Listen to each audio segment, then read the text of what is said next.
You are watching Bombing Facts, and I am Syed Bukhari, proudly joined Multan Electric Power Company, MEPCO, the largest power utility in the country, as Finance Director FD at the end of 2003 with bright career.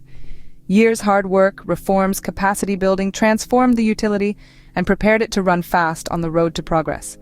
In the meantime, the management and the board continued changing. MEPCO started sinking fast.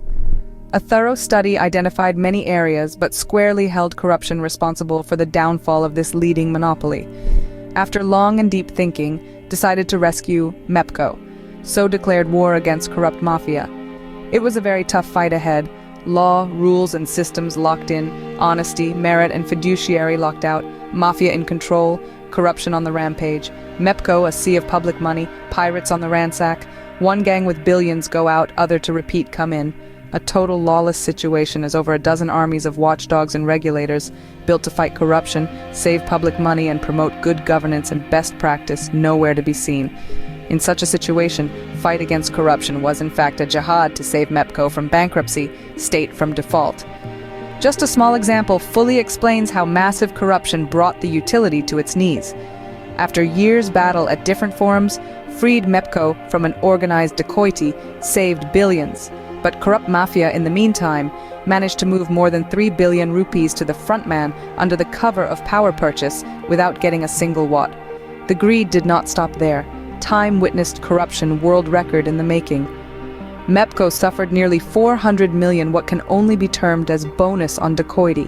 When billions free public money stopped flowing in from this source, fear of drying up of other channels draining out far bigger amount if my war against corruption continued baffled beneficiaries. A well-thought-out campaign started against the FD. Loot beneficiaries did everything possible to stop this war.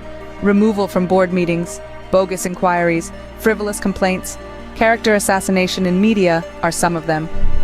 When campaign failed stop the war, the management and board got desperate, so thought the only option left was to get rid of the FD to continue the loot. So the board, in a sham meeting at some unknown place, decided to remove FD from the scene and teach him a lesson.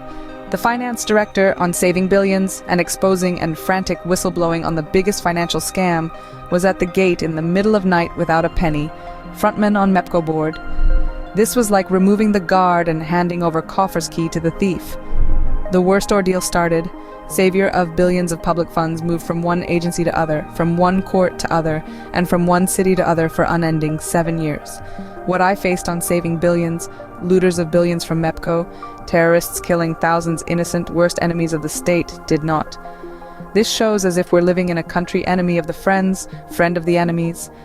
After 7 years, third court acquitted me third time on the same frivolous charges, but lost everything while defending billions saved from the looters, debts of millions and total annihilation of a family.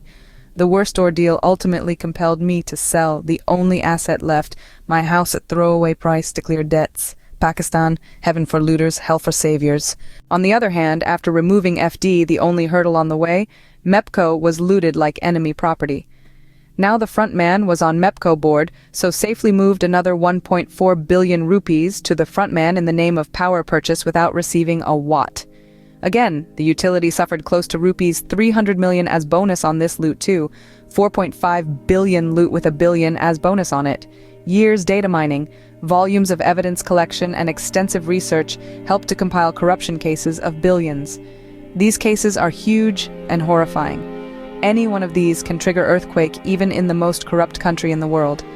Just a glimpse of a small case show how bombshells of corruption ruined the utility.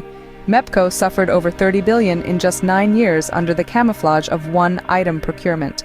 Over 4.5 M, costing about 10 billion rupees out of 7.50 M meters purchased in these 9 years didn't reach MEPCO. In the next 4 years, I kept writing to those, mandated to safeguard public money, to drive looters out of MEPCO to avoid bankruptcy. Provided hundreds of evidence to premier agency raised to fight corruption, spent days to explain these certificates of naked robbery. But 4 years' futile struggle confirmed nobody is bothered on MEPCO falling in bankruptcy, state risking default. So I have now decided to share these facts with the people of Pakistan so that they know the people who looted MEPCO directly, state indirectly. If there was any hope of Pakistan re-emerging as a shining state after defeating corrupt mafia, NAB Amendment Ordinance had buried that hope. Relentless loot poses some serious questions on the purpose and role of over a dozen armies of watchdogs and regulators. What is the purpose to spend billions on them when corruption has become unstoppable? These institutions will also come under scrutiny soon, just wait. As corruption is on the rampage in MEPCO, so would be bombardment of facts.